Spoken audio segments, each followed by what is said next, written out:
Hi, and welcome to Interactive Data Visualizations. So in this lecture we're going to look at obtaining data and visualizing it. So visualization is a technique that has been, that is all around you and you learnt in high school. You learnt to make graphs. But these days visualization is quite an important area because lots more data is now available and understanding it can be quite complicated. So Edward Tufte wrote 4 books here. The first was the visual display of quantitative information. That's probably the best still. Then there's visual explanations, envisioning information, and finally beautiful evidence was the last book that has a bunch of guidelines and a lot of different examples. But the visual display of quantitative information has a lot of the really important historical examples that he drew on. So one area that is an interesting thing to think about is integrity. So here we have a look at budgets over a period of time. We have budgets from 1992 to 2001, budgets from 2002 to 2011, and budgets from 2013 to 2022. So the first thing to think about is this shows this obviously has a point of view. These were budgets at various points of time, and then we have Obama's budget. So this is written by a Republican, firstly. The other important thing is how much data is actually on this slide. Well, there's only 3 numbers, 16 trillion, 28 trillion, 47 trillion. A lot of the actual detail is missing. So how much can we tell from that? You should have questions about things like this. You should be looking for reasons and trying to understand graphs in more detail. Can you get some further information from it? Here are some interesting graphs from Tufte's book. Now, what draws you to these graphs is, of course, the pictures of the miners. But if you look at the numbers themselves, things are a little bit more confusing. We've got probably too much detail here. 3.5 million, 4.5 million, 6.8 million, 7.3 million. Here we've got a loss, but notice we've got a really big bar. That's a loss, whereas this is a profit of 400,000, 500,000, 1.6 million, and 1.4 million. So somewhere here is a zero line.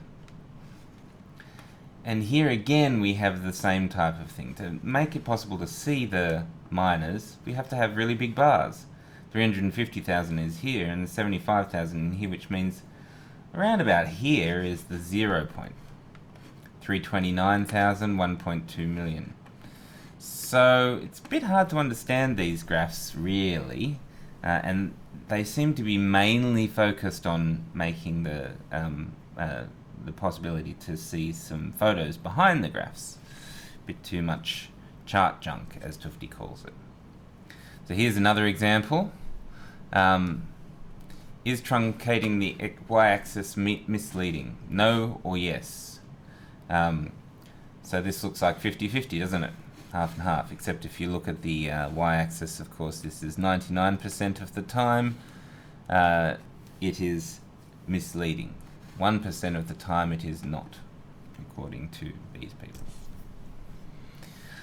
Another effect to understand carefully is that correlation is not causation. That means correlation isn't causation specifically. It doesn't mean it's never associated. Often things that cause other effects are actually correlated with them too, but that doesn't mean the opposite is true. Correlation means that there is causation. So here we have a classic example. Use of the market share of Internet Explorer is the green lines here, and murders in the US here. So if these were Causal, that means basically Internet Explorer is causing murders in the US, or vice versa, murders are causing Internet Explorer to be used. I don't think either of those are true. In some cases, it can be that there is a third variable that connects the two of these. So there is a third variable that you can understand to be the cause, and often this is something really obvious, like seasonal information. Higher temperatures mean cause both of the effects to occur, but that's not necessarily the case here. Notice, of course, that basically, if there's any data that is just declining, so murder rates are declining in many countries, and Internet Explorer use is declining in many countries, then both of those will be correlated. And everything else that is declining will be correlated. Anything that is rising will be correlated with anything else that is rising. So it's not really enough to just see a decline and say that must be, all the things that are declining must be related to each other. That's just not the case. They're just declining.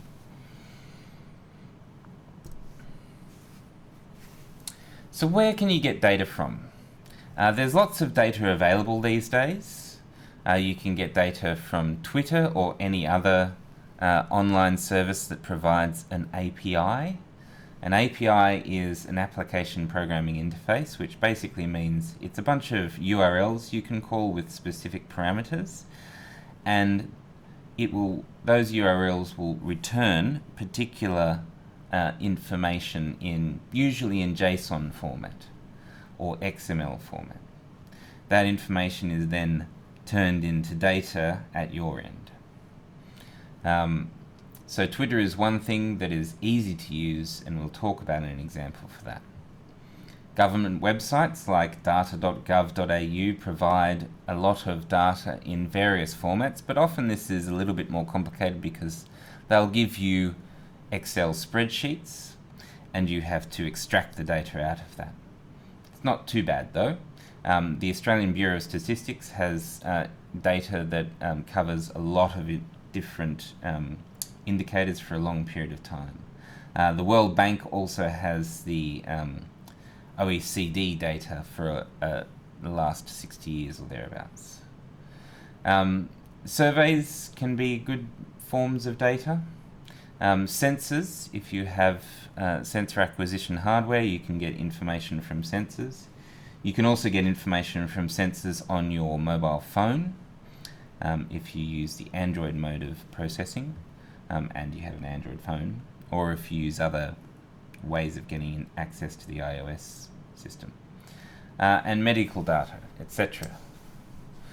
So in computing we often need to work with lists. You'll get this data and you won't just get one number or two numbers, you'll get lots of numbers, and that'll be a list. And arrays are a special variable type for storing lists of numbers, of strings, or of any other processing type. Usually we're talking about numbers, and usually we're talking about 5 to 6 lists of numbers in a data set. The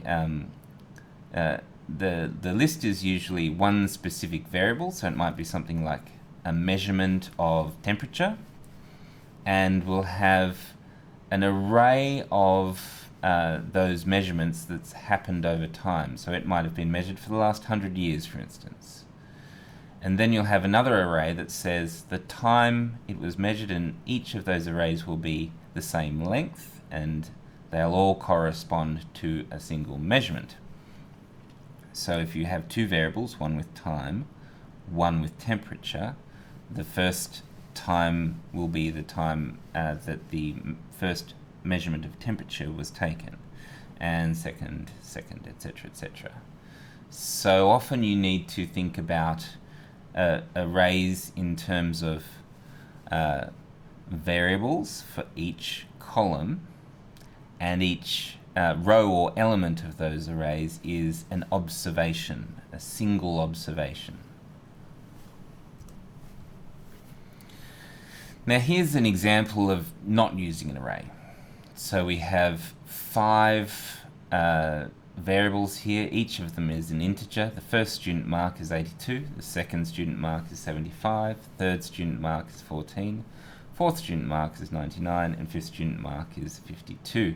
Now each of these variables has a different name, and there's no way of linking between them. You can't say, well, I want to start with the first student mark and then go up by 4 marks up to the fourth, and then back to the second and up to the fifth. You can't step through each of them. You can't go first, second, third, fourth, fifth. You have to know all of the variable names before you can use them, and that's really tedious. So arrays make this easier. You can set up an array int student marks new int 5, and that's an array of integers with 5 values. And then you can allocate or initialize each of those array elements with the variables there, the values there. So you can see student mark 0, that's the first element. 0th element is the first element in the list. 82, 75, 14, 99, 52. Now the good thing about this is you don't have to say student marks 0, you can say student marks index or some other variable, and you can use a for loop to step through that array. That's good. Arrays get really useful when you have some way of setting them up automatically. So you say basically for int I equals 0 up to I equals less than 5, I plus plus, and you say student marks I plus equals 10. So that would be 10 to start with, 20, 30, 40, 50, or would it be 0 to start with? I think it would be 0 to start with, and then 10, 30,